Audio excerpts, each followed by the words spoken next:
एकदा बनवा आणि 20 दिवस खा अशी ही खवा बिस्किट पाहणार आहोत। त्यासाठी आपण इथे अर्धी वाटी खवा घेतलेला आहे।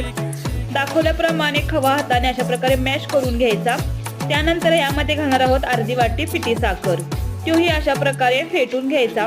त्यानंतर 1 वाटी मैदा, 2 चम्मच बेसन, 1 चम्मच कॉर्नफ्लॉवर अशा प्रकारे चाळून घ्यायचं हे पीठ।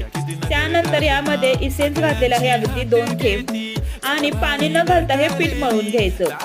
आता हे मळलेलं जे पीठ आहे ते 10 मिनिटं फ्रीज मध्ये ठेवायचं। एका साईजचे असे गोळे तयार करून घ्यायचे। आता कढई आपण 10 मिनिटं स्लो गॅसवरती प्रीहीट साठी ठेवायची। आता कोणत्याही आकारामध्ये तुम्ही बिस्किट तयार करून घेऊ शकता।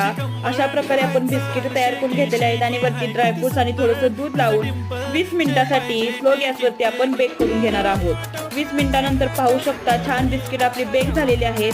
आणि अशाच नवनवीन रेसिपीसाठी आपल्या पल्लवीज मराठी रेसिपीला जरूर सबस्क्राईब करा, लाईक